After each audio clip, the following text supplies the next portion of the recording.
Abbiamo conosciuto Vitale e subito ci è piaciuto il nome Margaribelle.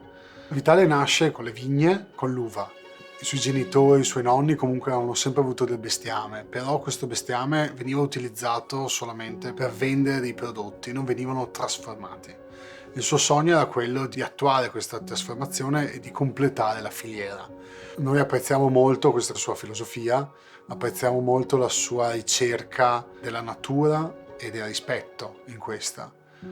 Lui ci racconta che bada all'età del suo bestiame, all'alimentazione, ci tiene a portarle al pascolo perché dona al latte dei valori completamente diversi, che poi questo si rispecchiano nei suoi prodotti, qual è il formaggio. È una persona che bada al prodotto, bada alla materia prima e bada al cliente.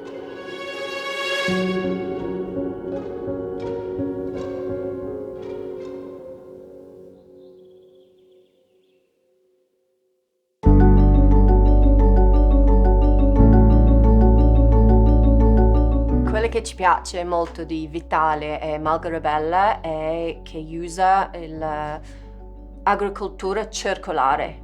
L'agricoltura circolare è un'agricoltura senza spreco. Penso che lui voglia avere un'attività in cui tutti i punti della sua attività interagiscono tra loro. Le vacche che producono del letame vengono utilizzate per concimare le piante. Lui usa latte fresco, crudo. Ha già le sue batteri naturali dentro, non va più avanti per stabilizzarle e dopo aggiungere altri batteri. È un po' quello che si faceva una volta qua nel territorio. Il malgaro portava a pascolo le vacche e lui crede molto in questa cosa, il concetto del pascolo. Il concetto di fare mangiare alla mucca dell'erba fresca dona delle caratteristiche completamente diverse poi al prodotto finito.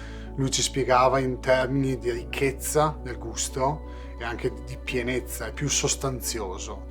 I formaggi che lui produce variano a seconda della stagione e anche, mi dice, a seconda del suo tempo, perché gestire un'azienda piccola, ma comunque tutta la filiera, sia dalla parte del vino che dalla parte del formaggio, non è cosa semplice. Quindi lui ce la mette tutta, però ci dice a volte produco di più, a volte di meno, che è un po' anche la nostra filosofia sull'orto, è un po' la filosofia della natura, cioè faccio bene, magari un po' di meno, però cerco di vedere il prodotto dall'inizio alla fine.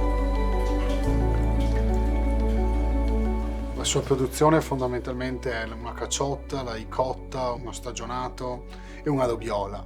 Il formaggio cambia a seconda che la mucca mangi l'erba d'estate al pascolo, quindi sarà un po' più amarognola la ricotta. Dà delle tonalità completamente diverse. Noi ogni volta che sentiamo queste esperienze, questa conoscenza, ovviamente è soltanto un gran piacere.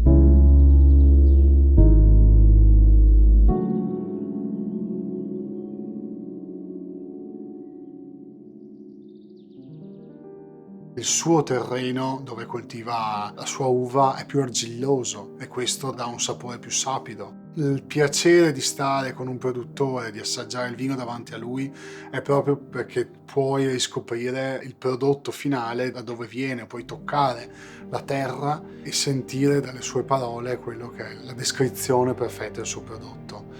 Lui nella fattispecie produce un vino col fondo, fermentato in bottiglia, perché pensa che sia il più rappresentativo del territorio. Non ha un gran residuo zuccherino, quindi lui scherzando dice che ti invita al secondo bicchiere, io direi anche al terzo, al quarto. Ma è un piacere appunto avere a che fare con questi produttori.